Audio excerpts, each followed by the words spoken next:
السلام علیکم and welcome back to Iqbal کا پاکستان. یہ شو اس وقت جس جگہ پہ پہنچ چکا ہے یہ بہت امپورٹنٹ اور بڑی مزیدار جگہ ہے. ایمان کو جگانے کا جو رستہ ہے اس پہ ہم گامزن ہو چکے ہیں. لاسٹ شو میں ہم نے نماز، روزہ، حج اور زکوٰۃ ڈسکس کی تھی. آج ہم without any further delay we're going to go to حکیم صاحب. and what are we discussing today, sir? دیکھیے وی آر ڈسکسنگ اسرار خودی. جی. دیٹ پوائنٹ یعنی اسرار خودی کو تو ہم کچھ چلائیں گے. We want to discuss this book. Pakistan کی تاریخ میں کبھی اسرار خودی کو میڈیا پہ ڈسکس نہیں کیا گیا ہے. And it is the most fascinating document for the revival of the self.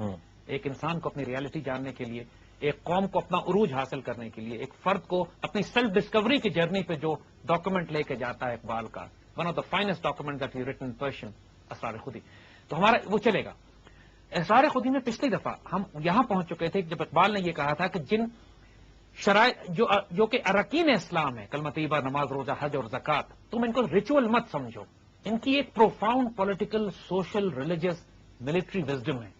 اور وہ سارے ڈائمینشنز ہم ڈسکس کر چکے تھے کہ کس طریقے سے زکوٰۃ یا حج یا نماز مسلمان کو، ایک شخص کو اپنی سیلف ڈسکوری میں اور سیلف ریوائول میں، اس کی اویکننگ میں اس کو کس طرح مدد دیتی ہے. ایک بڑا امپورٹنٹ کانسیپٹ جو زکوٰۃ کے حوالے سے اقبال نے بار بار ایمفسائز کیا تھا کہ دیکھیے زکوٰۃ کی وجہ سے معاشرے میں مساوات آتے ہیں جو امیر لوگ ہیں. اور یہ نوٹ کرو یہ بات علی کہ نماز جہاں ہمیں پڑھنے کا حکم دیا گیا ہے وہاں ساتھ زکوٰۃ دینے کا حکم دیا گیا ہے. زکوٰۃ لینے کا حکم نہیں دیا گیا. یہ عجیب دین ہے کہ یہاں پہ صدقہ خیرات دینے کا حکم ہے، لینے کا طریقہ نہیں بتایا. بیکاز یہ توقع نہیں کی جاتی کہ مسلمان اتنا مجبور اور بےکس اور محروم ہوگا کہ بھوکا مر رہا ہوگا اور لوگوں سے بھیک مانگ رہا ہوگا. مسلمان دینے والا ہوتا ہے، خود بھی اور دنیا کو بھی کھلاتا ہے، خود بھی اتنا سیلف سفیشینٹ ہوتا ہے. زکوٰۃ دینے کا مطلب یہ ہے، زکوٰۃ رکھی اللہ تعالیٰ نے سیونگز پہ. اتنے پیسے تم نے سال میں اگر سیو کر کے رکھے ہیں جو تمہاری ضرورت سے زیادہ ہیں، جن کو تم سرکولیٹ نہیں کر رہے، رول نہیں کر رہے ہو، اور الگ رکھے ہوئے ہیں، تو سال کے آخر میں 100 روپے میں سے 2.5 روپے نکال کے غریبوں میں تقسیم کر دو. تو مطلب ہے سیونگز ہوں گی تو آدمی خرچ کرے گا نا. So it's important for a Muslim to be exactly affluent. مسلمان کے لیے لازم ہے کہ مال کمائے، دولت کمائے، دنیا کمائے، مگر امپورٹنٹ چیز یہ ہے کہ اس کو دل میں جگہ نہ دے، اللہ کی راہ میں تقسیم کر دے اور غلط طریقے سے نہ اور غلط کریں. طریقے سے نہ کمائے. کسی کو نقصان پہنچا کے نہ کریں. کیونکہ صرف سور اور شراب حرام نہیں ہے، آٹا، دال، چاول، مرغی بھی حرام ہے اگر حرام مال سے کمائی جائے، حرام مال سے خریدی جائے تو، حرام طریقے سے کمائی جائے تو. So not just the dimension کہ مسلمان پیسے کمائیں، یہ بہت بڑا اور اس کی ریزن کیا دیتے ہیں اقبال؟ امت کے زوال کی بہت بڑی وجہ اقبال یہ دیتے ہیں کہ اکانومی ہماری تباہ ہو گئی.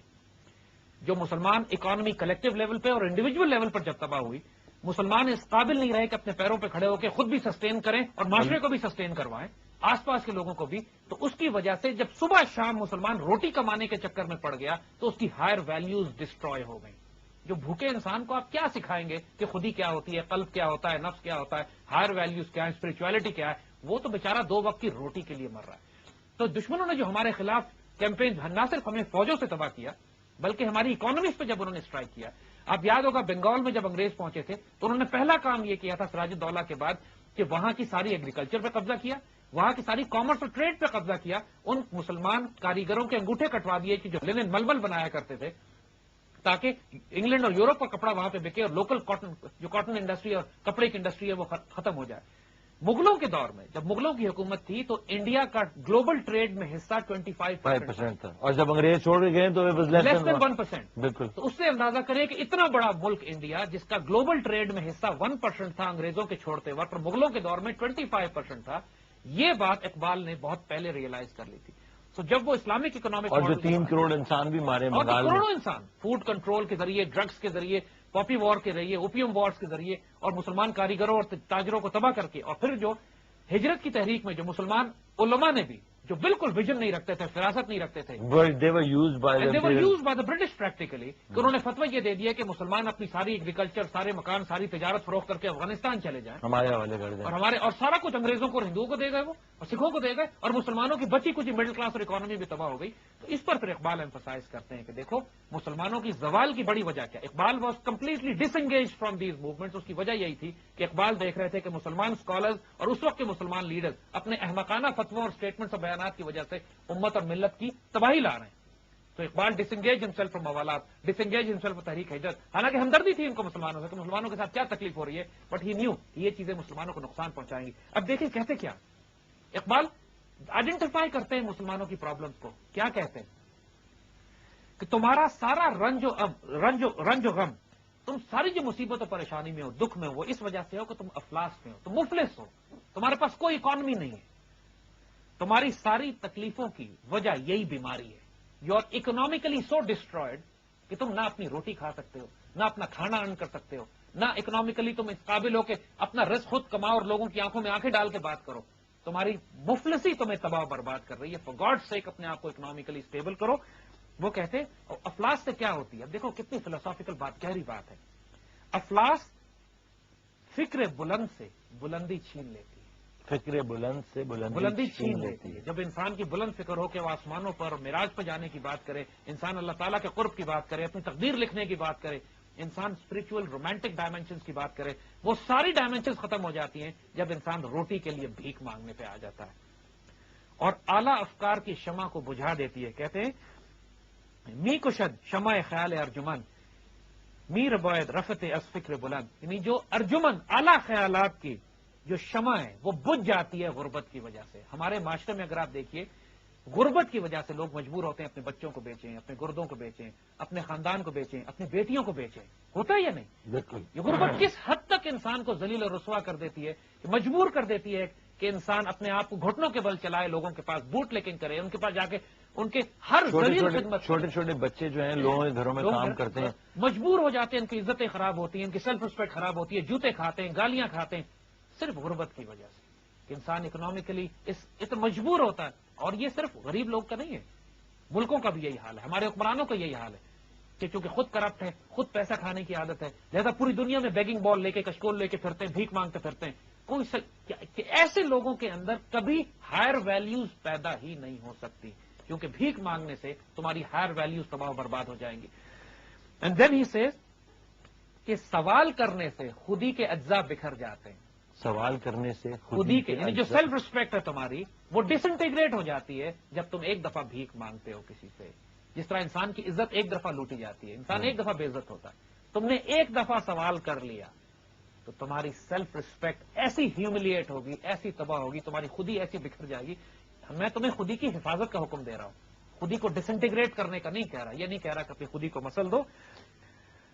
اور خودی کے اندر جو انسان کے اندر گلو ہوتا ہے، نور ہوتا ہے، انرجی ہوتی ہے، وہ تباہ و برباد ہو جاتی ہے جب وہ کسی کے آگے ایک دفعہ ہاتھ پھیلاتا ہے غربت، مسکینی اور عاجزی کی وجہ سے. فار گاڈ سیک اپنے آپ کو اسٹیبل کرو، بھیک مت مانگو لوگ. Very nice. We're going to take a break. Once we come back, we're going to continue on that.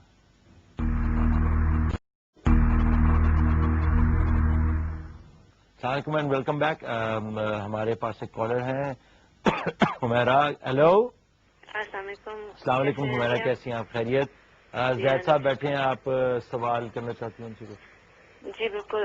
میں نے 2 سوال پوچھنے تھے. پہلا سوال تو یہ تھا کہ آپ خودی کی بات کر رہے ہیں، اقبال کی جو روحانی ڈیمینشن ہے ان کے کلام کی، اس کی بات کر رہے ہیں، لیکن آج کل جو میجورٹی ہے، میسز ہیں، وہ مٹیریلسٹ ہیں. وہ ان باتوں کو یا تو کتابی باتیں کہتے ہیں یا شاعرانہ باتیں کہتے ہیں. تو آپ کیسے میسز کو موٹیویٹ کر سکتے ہیں یا کنونس کر سکتے ہیں ایک ایسی چیز پہ جس کو وہ دیکھ ہی نہیں سکتے؟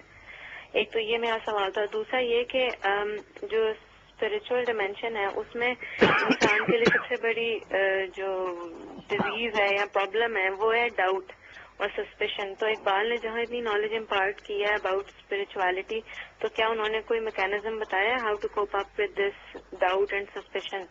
تو اگر اس کے بارے میں زید صاحب کچھ بتا سکیں تو please. That's a great question and بہت بہت فیسنیٹنگ آپ کا جو مشاہدہ ہے سارے سلسلے کے بارے میں. اور یہ سوال پہلے بھی ایک کچھ صاحب اسی قسم کا سوال کر چکے ہیں، لیکن یہ بڑا زبردست سوال کیا ہے. بات یہ ہے کہ یس وی نو دنیا مٹیریلسٹ ہوئی ہوئی ہے، دنیا اپنی ڈیزائرز اور لسٹ کے پیچھے جا رہی ہے، دنیا خواہشات نفس کے ذریعے کنٹرول کی جا رہی ہے. لیکن جب بھی قوموں میں کوئی انقلاب برپا ہوتا ہے، کوئی خیر کی تبدیلی لائی جاتی ہے، تو کسی نہ کسی انسان کو کھڑے ہو کے اپنے وقت کے سٹیٹس کو چیلنج کرنا پڑتا ہے. یہ آسان کام نہیں ہوتا ہے. اذان دینی پڑتی ہے، اقبال نے بھی کہا تھا کہ اگرچہ بت ہیں جماعت کی آستینوں میں، مجھے ہے حکم ازاں لا الہ الا اللہ. اگرچہ بت ہیں جماعت کی آستینوں میں، مجھے ہے حکم ازاں لا الہ الا اللہ. اور پھر یہ خطرناک کام ہوتا ہے، آسان نہیں ہوتا ہے. اقبال دوسری جگہ پہ کہتے ہیں کہ ہزار خوف ہوں لیکن زباں ہو دل کی رفیق، ازل سے رہا ہے یہ قلندروں کا طریق. ہزار خوف ہوں لیکن زباں ہو دل کی رفیق، ازل سے رہا یہ قلندروں کا طریق. دنیا میں فتنے ہیں، مگر اللہ تعالیٰ نے اپنے قرآن پاک میں، اللہ تعالیٰ نے اپنے بندوں کے ذریعے اور کلام اقبال میں ایسی برکت دی ہے کہ جب اس ریولوشن کو آپ ٹیلی وائز کریں گے، جب اس ریولوشن کو آپ پھیلائیں گے، یہ ممکن نہیں ہے کہ لوگوں کو انفلوئنس نہ کرے. لوگوں کے دلوں میں جب یہ بات جائے گی، دل سے جو بات نکلتی ہے اثر رکھتی ہے، پر نہیں طاقت پرواز مگر رکھتی ہے. اقبال جب کہتے ہیں کہ جو بات دل سے نکلتی ہے دل پہ جاتی ہے، پر نہیں رکھتی مگر طاقت پرواز رکھتی ہے، تو یہ بات اثر کر رہی ہے اور کرے گی انشاءاللہ. دوسرا سوال بڑا خوبصورت ہے ان کا کہ انسان کو یقین کیسے آئے، کیونکہ اس اسپرچل ڈائمینشن میں، اس خودی کے سفر میں جب آپ چلتے ہیں تو ڈاؤٹس بہت سارے آتے ہیں. And it's a dangerous domain also. یہ بات آگے جا کے ہم اسرار خودی کے حوالے سے بتائیں گے کہ اقبال جب پروسیس بتاتے ہیں کہ خودی کے سفر پہ چلو کس طرح، تو اس کے لیے آپ کو ایک مرشد کامل چاہیے ہوتا ہے، ایک اسپرچل ٹیچر اور گائیڈ جو آپ کو اس سفر پر ساتھ لے کے چلتا ہے. کیونکہ یہ سفر انسان کو کوئی رول ماڈل ساتھ چاہیے ہوتا ہے. حضور صلی اللہ علیہ وآلہ وسلم اپنے وقت میں رول ماڈل صحابہ کے پاس موجود تھے جن کو دیکھ کر فزیکل اور اسپرچل دونوں ڈائمینشنز ان کی تربیت کی گئی. اسی طرح آج بھی ہر دور میں اللہ کے بندے موجود ہوتے ہیں. نظام الدین اولیاء دہلی میں، معین الدین چشتی وہاں پہ ہیں، حضرت بابا فرید یہاں پہ تھے، حضرت بہاؤدین زکریا ملتانی ملتان میں ہیں. ہر دور حضرت داتا گنج بخش لاہور میں، یہ سارے اسپرچل ڈاکٹر تھے. مجدد الفسانی، حضرت حسن بصری، جنید بغدادی، شیخ عبد القادر جیلانی، پوری دنیا میں ہر دور میں ایسے اللہ کے بندے پھیلے رہے ہیں کہ جو بہت اسٹرانگ اسپرچل ٹیچرز اور مینٹورز ہوتے ہیں. علامہ اقبال اپنی ساری اسپرچل ڈائمینشن مولانا جلال الدین رومی سے لیتے ہیں، کہیں پہ حضرت شیر محمد شرقپور سے لیتے ہیں، اور تمام بزرگوں کے ساتھ ان کا ایک روحانی تعلق ہوتا ہے واسطہ کہ جو انسان کے اندر تقدیریں بھی تبدیل کرتے ہیں، اس کا ڈاؤٹ بھی ریموو کرتے ہیں، اس کا ہاتھ پکڑ کے اس کو ساتھ لے کے چلتے ہیں.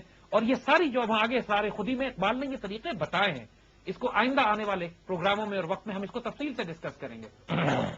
اور یقین ایک ایسا ایلیمنٹ ہے کہ جو بہت بڑا تحفہ ہے ایک قیادت کے لیے. اقبال جو ڈیفینیشن دیتے ہیں قیادت کی، اس کے ایٹریبیوٹس میں یہ بتاتے ہیں: یقین محکم، عمل پہم، محبت فاتح عالم، جہاد زندگانی میں ہیں یہ مردوں کی شمشیریں. تو جب تک یقین نہ ہو، بلیف نہ ہو کہ جو کام میں کر رہا ہوں دس امپاسبل کین بی اچیوڈ، اس وقت تک ڈاؤٹ میں، شک میں پڑا ہوا انسان دنیا میں کوئی تبدیلی نہیں لا سکتا. ہر تبدیلی لانے والے کا کامن ایٹریبیوٹ آپ یہ دیکھیں گے کہ they had firm belief in themselves, they had a firm belief in their ideology, and they had the firm belief کہ اللہ تعالیٰ کی پوری قدرت اور کائنات ان کو سپورٹ کرے گی کہ جب وہ اپنے اس مقصد کے لیے آگے موو کریں گے. تو یہ ڈاؤٹ ریموو کرنا ایک فنڈامنٹل کام ہے ایک اسپرچل مینٹر اور ٹیچر کا. اور اقبال کا پورا کلام جب آپ اپنے اوپر اپلائی کرنا شروع کرتے ہیں تو یس ڈاؤٹ ریموو ہوتا ہے اس میں. With that, we're going to take a break, and once we come back, we're going to continue.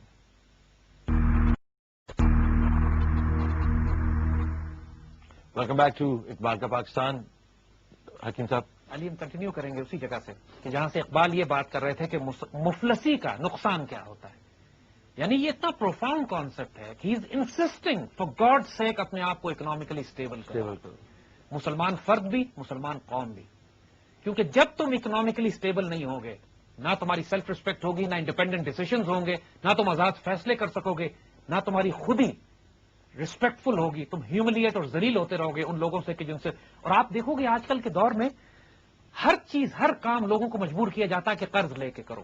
چھوٹے چھوٹے بچوں کا حال ہے کہ کریڈٹ کارڈ رکھے ہوئے ہیں اور سارے کام کریڈٹ پہ اور قرض پہ کرتے جاتے ہیں. پہلے زمانے میں کسی کو بددعا دینی ہونا تو کہتے تھے اللہ تجھے قرضدار بنا دے، مبتلا کر دے.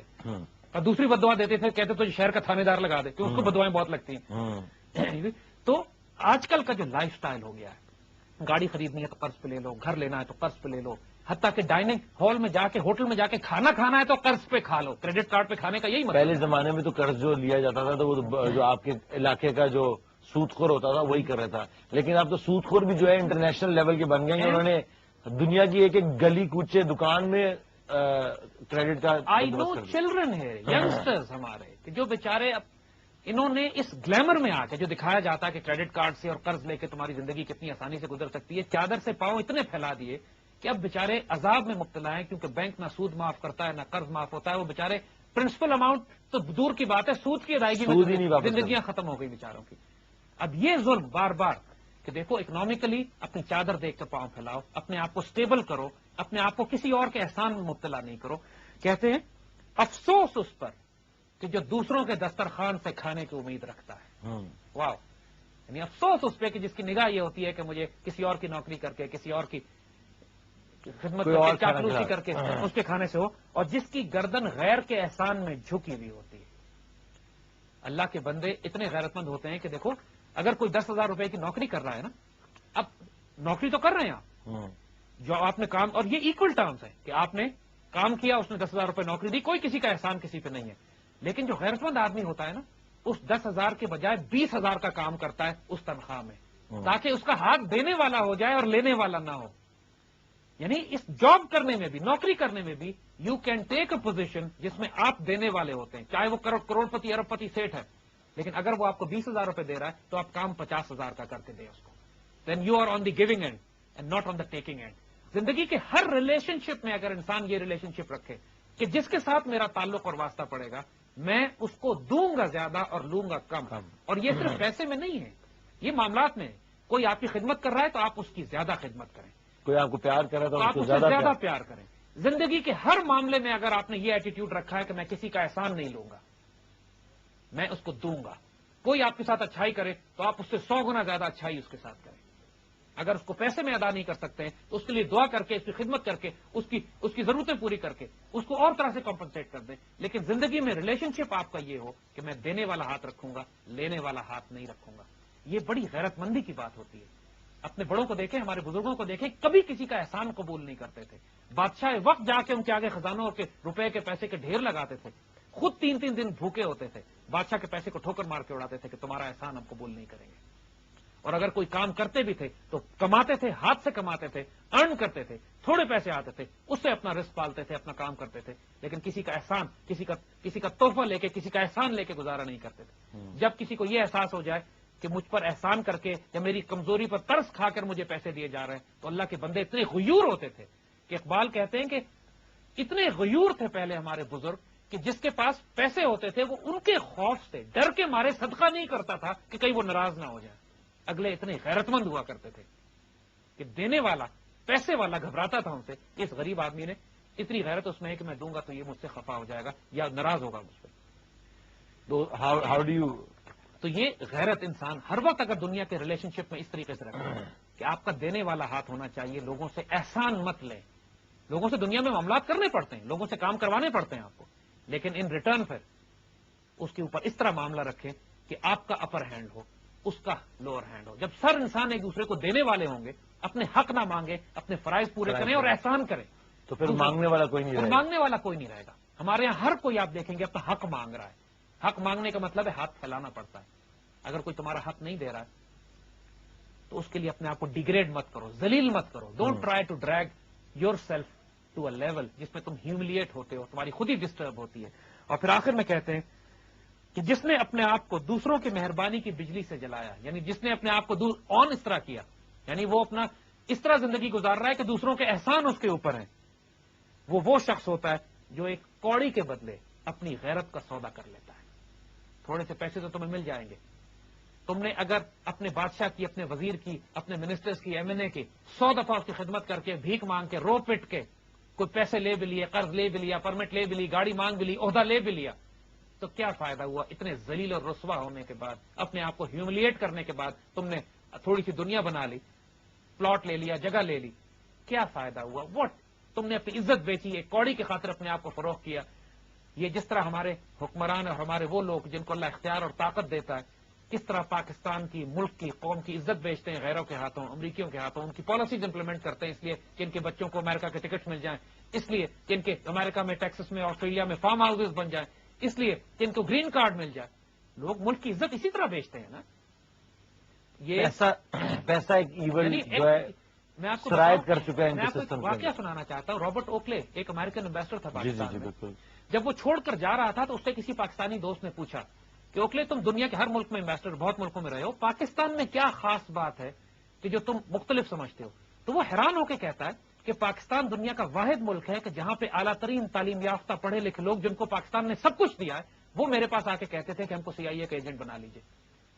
یعنی دوسرے ملکوں میں ہم غریب اور مسکین کو تلاش کرتے ہیں اور پاکستان کے اعلیٰ ترین اقتدار والے لوگ ہمارے پاس آ کے کہتے تھے کہ ہم CIA کے لیے کام کرنا چاہتے ہیں, پاکستان کو بیچنا چاہتے ہیں, اپنے ہمیں بینیفٹس دیجیے, پرکس دیجیے. تو انہی لوگوں نے ملک کی عزت اور آبرو بیچی ہے, آبرو بیچے اور بیچ رہے ہیں. لیکن ڈاکٹر صاحب, حکیم صاحب, ہم ان لوگوں کو آئیڈینٹیفائی کیوں نہیں کرتے؟ ہم لوگ اگر اس شو میں بیٹھے ہوئے ہیں اور ہم obviously we're not gonna name names, لیکن ایک وقت ایسا بھی آ جائے گا کہ ہمیں یہ نام بتانے ضروری ہو جائیں گے. آپ نے بھی پاسٹ میں یہ نام بتائے ہیں اور حکومت اقتدار میں جو لوگ تھے ان کو بھی بتائے, لیکن اس سے کوئی فرق نہیں پڑا. دیکھیے فرق پڑ رہا ہے. دا ویری سمپل فیکٹ کہ سب پوری قوم میں ایک بیداری آ رہی ہے, سیلف ریسپیکٹ آ رہا ہے, اس کو سینس آف ڈائریکشن مل رہی ہے اور یہ ایک ریولیوشن بلڈ ہو رہی ہے. یہ ایک انٹلیکچوئل ایکڈیمک اسپرچل ریولیوشن ہے, اس کا افیکٹ ہے اور آئے گا انشاءاللہ تعالی. We're gonna take a break. Welcome back to Iqbal کا پاکستان. جیسے کہ میں پہلے بول رہا تھا کہ یہ کون لوگ ہیں, آپ بلکہ پاکستان میں بہت سارے لوگ ایسے ہیں جن کو جو کہ آلموسٹ آئیڈینٹیفائی ہو چکے ہیں, جو کہ بکے ہوئے ہیں اور اس طرح بیچ رہے ہیں پیسے یا اور لالچیں جو ان کو دی جاتی ہیں, پاور کہ آپ پریزیڈنٹ بن جائیں گے یا یہ بن جائیں گے یا وہ بن جائیں گے, اس کمیٹی میں بیٹھیں گے اس کمیٹی میں بیٹھیں گے, اتنی زمینیں ملیں گی. ان لوگوں کو آئیڈینٹیفائی کرنا, لائک جو پہلے میں نے بھی آپ سے سوال کیا تھا, can we name them and why shouldn't we name them, so کہ آئندہ یہ کبھی الیکٹ ہو کے یا واپس نہ آئے. کیونکہ اگر اس کا کوئی تعلق ہمارے ساتھ نہیں ہے کہ اگر نہ ہمیں الیکٹ کرتے ہیں, نہ ہم انہیں پوزیشن آف پاور پہ لے کے آتے ہیں, نہ یہ الیکشن جو ڈیموکریسی ایک شام ہمارے اوپر مسلط کر دیا گیا ہے, اور نہ یہ ڈیموکریسی ایک ریئل جمہوریت کو ریئل چیز نہیں ہے, یہ وہی گیم ہی چل رہی ہے جسے ہمیں صرف ایلوژن دیا جا رہا ہے کہ آپ you are selecting them and you are putting them in that place, اس لیے آپ ان کو بھگتے ہیں. ہم تو صرف اس لیے بھگت رہے ہیں کہ یہ ہمارے پہ مسلط کیے جا چکے ہیں. Why can't we name them? دیکھو علی, یہ سب آئیڈینٹیفائڈ ریکگنائزڈ لوگ ہیں. جس انسان کی آمدنی کا آپ کو نہ پتا ہو, اس ملک کے امیر ترین لوگ ہیں جن کے سورسز آف انکم سیکرٹ ہیں. جس انسان کی جو تنخواہ ہے, جو نون انکم ہے, اس سے لائف سٹائل 1000 گنا زیادہ عیاشی سے زندگیاں گزار رہا ہو. یہ وہ لوگ کہ جو اس طرح کے ہوں کہ جب اختیار, طاقت اور دولت ان کو ملتی ہے تو یہ آپے سے باہر ہو جاتے ہیں. حضرت علی رضی اللہ تعالیٰ عنہ کا بڑا خوبصورت ایک قول ہے, فرماتے ہیں کہ روپیہ, دولت, طاقت, اختیار ملنے سے لوگ بدلتے نہیں ہیں, لوگ ظاہر ہو جاتے ہیں, اپنی اصلیت پہ آ جاتے ہیں. بالکل, یہ بڑا اچھا کال ہے. میرے والد صاحب بھی اس کو بہت کوٹ کرتے ہیں. تو لوگوں کی اصلیت جب تک تبدیل نہیں کرو گے, جب تک لوگوں کے اندر وہ خودی کا انقلاب برپا نہیں کرو گے, جس انسان کو آپ ان لوگوں کو آپ تبدیل کر دیجئے, دوسرے لوگ ان کی جگہ پہ لے آئیے, وہ وہی حرکتیں کریں گے جو یہ کر رہے ہیں. بالکل صحیح بات کر رہے ہیں. تو جب تک بیسکلی اصلیت پہ آ جاتا ہے, اصلیت پہ ہر انسان آ جاتا ہے. اس لیے کہ روپیہ, دولت, پیسہ, عورت, شہرت لوگوں کو بڑی پسند آتی ہے, لوگوں کو فیسنیٹ کرتی ہے. انسان کی کمزوریوں میں سے ہے یہ. وہ کہتے ہیں کہ پہلے زمانے میں کہا کرتے تھے کہ power corrupts and absolute power corrupt absolutely. آج کل اس کو انہوں نے ڈیفائن کر کے ماڈرن ایج میں کر دیا ہے کہ power corrupt and absolute power is kind of cool. Everybody is going for cool power نا, انٹاکسیکیٹ ہو جاتا ہے انسان. اسی لیے یہ تربیت خودی کی, اسی لیے انسان کو درویشی کی, فقیری کی یہ تربیت. فقیر اس کو نہیں کہتے, یاد رکھو, جب ہم درویش اور فقیر کا لفظ استعمال کرتے ہیں تو وہ مطلب نہیں ہے, اقبال کی زبان میں بھی وہ نہیں ہے جو پھٹے پرانے کپڑے بیٹھ کے بھوکا مرا ہوا ہے زمین پہ. فقیر درویش وہ ہے کہ جو اس دنیا پہ بھی حکومت کرتا ہے, اعلیٰ ترین اختیار اور طاقت رکھتا ہے, دنیا کو ٹھوکر میں رکھتا ہے, اس کو اپنے دل میں جگہ نہیں دیتا, لاکھوں کماتا ہے, اربوں تقسیم کرتا ہے, اللہ کی راہ میں دیتا ہے, اور خود ایک سادہ زندگی گزارتا ہے اپنی بیسک نیڈز پورے کرتے ہوئے, لیکن دنیا میں ڈلج نہیں ہوتا. اس کو فقیر کہتے ہیں, اس کو درویش کہتے ہیں. یہ مرد مومن ہوتا ہے. یہ ایٹریبیوٹ جب آپ ایک قوم کا, ایک نسل کا پیدا کر لیں گے, پھر اس کو آپ اختیار دیں, طاقت دیں, دنیا کی پوری اتھارٹی اور پاور دیں, یہ کرپٹ نہیں ہوگی. کسی وقت بھی چھوڑنا چاہوں تو میں چھوڑ دیں, میرے کوئی فرق نہیں پڑتا کہ میں. انسان جب یہ دل میں فیصلہ کر لے, جج کریں اپنے آپ کو کہ یہ دنیا جو میرے آس پاس ہے, اگر مجھے آج چھوڑنی پڑ جائے تو مجھے دکھ اور تکلیف ہوگی. اگر ہوگی تو اس کا مطلب ہے دنیا میں پھنس گئے ہو. اگر تکلیف نہیں ہوگی, کیونکہ دنیا بالکل عارضی اور فانی چیز ہے, تباہ ہو جانے والی. پیسہ آتا ہے, ہاتھ کا محل ہے کہتے ہیں, ہاتھ میں آیا یوں چلا گیا. پیسے اور دولت, روپیہ اور پیسے, اختیار, اتھارٹی کے جانے سے تمہیں کوئی فرق نہیں پڑے گا, تو مبارک ہو, پھر اس دنیا کو استعمال کرو, یہ تمہیں نقصان نہیں پہنچائے گی. دیکھیں حضرت عمر رضی اللہ تعالیٰ عنہ تو جب 2 چادریں آپ کے پاس پڑی, سب لوگوں کو ایک ایک چادر ملی, تو ان کے جمعے کے خطبے میں بیٹھ کے کسی نے سوال کر لیا کہ عمر ہم آپ کی بات نہیں سنیں گے کیونکہ ہمیں لگتا ہے کہ آپ نے کرپشن کی ہے, جب تک ہمیں آپ یہ نہ بتائیں کہ ہم سب کو ایک چادر ملی اور آپ کو 2 چادریں کیسے ملی ہیں. جو بادشاہ وقت ہوتا ہے نا، اس کو عدالت کے مقدمے کر کے پروو نہیں کرنا پڑتا کہ وہ کرپٹ ہے. بادشاہ وقت کی اور حکمرانوں کی ذمہ داری ہے کہ خود ثابت کریں کہ ہمارے پاس یہ دولت کہاں سے آئی ہے. رولز بالکل مختلف ہیں. اور بادشاہ وقت کو حضرت عمر رضی اللہ تعالیٰ عنہ نے پھر اپنے بیٹے سے کہا کہ جواب دو، کہ بیٹے نے اپنی چادر مجھے دے دی ہے تو میرے پاس 2 چادریں ہیں، اس لیے آپ سب کو ایک ایک چادر ہے، لیکن بیٹے نے اپنا حصہ مجھے دیا. ایکسپلین کیا اس کو. آج ہمارے حکمرانوں کا حال یہ ہے کہ کرپشن کرتے ہیں، پھر کہتے ہیں ذرا عدالت میں جا کے مجھ پہ مقدمہ کر کے ثابت کر لو. ثبوت تو چھوڑتا نہیں ہے کوئی آج. تو کس کو ثبوت ملتے ہیں؟ اور اسی لیے ہمارے ملک میں جو بدترین لوگ ہیں آج این آر او کے ذریعے جو معاف ہونے کے بعد جو آ گئے پورے ملک پر مسلط ہو گئے، ہمارے سر پہ بیٹھ گئے. اور سب سے بڑا المیہ اس قوم کا یہ ہے کہ ہم نے بدترین کرپٹ لوگوں کو، جن کے بارے میں معلوم تھا، صرف اس لیے کہ ان کے خلاف کچھ عدالتی ثبوت نہیں مل سکے، دوبارہ اپنے اوپر مسلط کر لیا ہے. یہ المیہ ہے اس قوم کا کہ وہ لوگ جو دنیا میں لت پت تھے آج ہم پر مسلط کر دیا اور اب ہمیں بیچ رہے ہیں. اور اس سے نکلنے کا طریقہ صرف یہی ہے کہ آپ غیرت مند قوم پیدا کریں جو اپنا سٹینڈ خود لے، اب بکے نہیں، تاکہ جب یہ لوگ اس کو ریپلیس کریں تو پھر قوم کی عزتوں کے سودے نہ کیے جائیں. یہ لوگ کیسے نست و نابود کیے گئے ہیں؟ بس انشاءاللہ جائیں گے. ایک سافٹ انقلاب برپا، لوگوں کے فکر میں، سوچ میں، روحانیت میں انقلاب برپا کرو، انشاءاللہ راستہ خود ہی بن جائے گا. یا اللہ ہمیں help us please help us. We're going to take a break. Once we come back, we're going to finally conclude this show.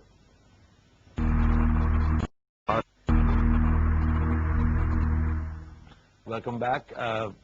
ابھی جو بات آپ کر رہے تھے میرے خیال سے اسی کے اوپر تھوڑی سی روشنی، کیونکہ ہمارے پاس ٹائم اب کم رہ گیا، 4 منٹ کا جی ایک کیپ ہے. تو آپ تو دیکھو بات وہ یہی ہے کہ جس ہم ریولوشن کی بات کر رہے ہیں تو لوگ بات کرتے ہیں تبدیلی کیسے آئے گی. یہ جلد بازی کا کام نہیں ہے. ہم جلدی کام کریں گے، جلد بازی میں نہیں کریں گے. دیر از اے ڈفرنس.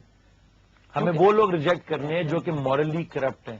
علامہ اقبال کا دیکھیے نا یہی بات کہ آپ لوگوں کی بے چینی ہوتی ہے، people want to do something, تو بس کسی نہ کسی کاروائی میں اپنے آپ کو شامل کر لیتے ہیں دل کی تسلی کے لیے.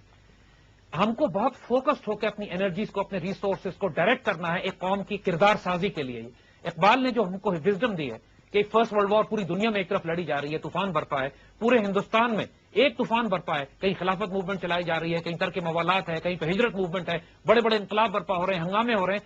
اقبال خاموشی سے ایک طرف بیٹھ کے کردار سازی کے لیے ڈاکٹرن لکھ رہے ہیں، پورا کانسٹیٹیوشن مرتب کر رہے ہیں کہ انسان سازی کیسے ہوتی ہے، کردار سازی کیسے ہوتی ہے، قوم سازی کیسے ہوتی ہے. کیونکہ اقبال ریئلائز کہ جب تک 1915 اور 18 میں میں نے یہ ڈاکومنٹ مکمل نہیں کیے تو 1920s میں اور 30s میں اور 40s میں پاکستان نہیں بن سکے گا. اور ہمارا المیہ یہی ہے کہ ہم بغیر پیپر ورک کے، بغیر ڈاکٹرن کے، بغیر آئیڈیالوجی کے تحریکیں چلاتے ہیں. نتیجہ یہ ہوتا ہے کہ وہ تحریکیں آگے جا کے فزل آؤٹ ہو جاتی ہیں اور اس کا کوئی نتیجہ نہیں نکلتا. آج کون سا مسلمان مفکر، دانشور، کون سی مسلمان تحریک، موومنٹ، جماعت، سیاسی جماعت الیکشن میں حصہ لینے والی کے پاس یہ ہائر ویلیوز اور آئیڈیلز ہیں کہ ہم پہلے انسان سازی کریں، کردار سازی کریں، اس کے بعد قوم سازی کریں. نہ ان کے اپنے اندر الیکشنز ہوتے ہیں، نہ ان کے سب سے بدترین لوگ ان کے ممبرز ہیں جو کہ دن میں ڈکیتے، رات کو ڈاکے ڈالتے ہیں اور صبح آ کے پاکستان کی مسند پہ بیٹھ کے لوگوں کو لیکچر دے رہے ہوتے ہیں اس بات کے کہ لوگوں ہم ملک میں امن اور امان نافذ کریں گے. جو آپ نے بات کی بڑی زبردست ہے کہ ڈیموکریسی کی بات کرتے ہیں، اگر ان کی اپنی جماعتوں کے اندر ڈیموکریسی نہیں ہے. یہاں پر ایسے ایسے لوگ وزیر بنے ہوئے ہیں جو بچیوں کو زندہ گاڑنے کی بات کرتے ہیں. یہاں پہ ایسے ایسے لوگوں کو تعلیم دے دی گئی ہے جو انگوٹھا چھاپ جاہل ہیں. ایجوکیشن منسٹرز ہیو بین کہ جو انگوٹھے لگا کے جاہل ہوا کرتے تھے. جب یہ لوگ مسلط کیے جائیں گے آپ کے اوپر، جن میں نہ کوئی سیلف ریسپیکٹ نہیں ہے، کوئی خود ہی نہیں ہے، جو ملکہ کو کہیں گے کہ we are still your loyal subjects, تو ایسے لوگوں سے تبدیلی نہیں آئے گی. تبدیلی سڑک پہ پتھر مارنے سے، آگ جلانے سے اور سوسائڈ بامبنگ سے بھی نہیں آئے گی.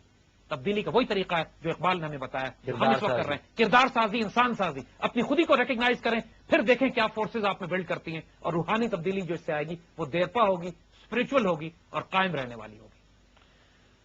جیسا کہ حکیم صاحب نے کہا کہ کردار سازی، انسان سازی اور قوم سازی، اور اس کے بغیر ہم جو بھی ریولوشنری، نیڈ جک ریولوشنری نہیں بن سکتے. ورنہ وہ انارکی بن جائے گی. سیپریٹسٹ، انارکسٹ، یہ سب جو ٹرمز ہیں ہم پہ لاگو آتی ہیں، کیونکہ انسان کو جب غصہ چڑھتا ہے ان سارے لوگوں کے اوپر، ان سب چیزوں کے اوپر، تو وہ پھر اسی قسم کے اپنے گھر کو آگ لگا لیتے ہیں. اپنے گھر کو آگ، جس طرح کہ آج کل ہو رہا ہے. اور ابھی لاہور میں بھی ایک بہت بڑا دھماکہ ہوا اور تھوڑے دن پہلے، اور اس کے علاوہ سارے پاکستان میں یہ دھماکوں کا ایک سلسلہ چل پڑا ہے، اور یہ جنگ وہ جنگ، اور ہمیں ایسے لگ رہا ہے کہ the قوم جو ہے is at war with itself.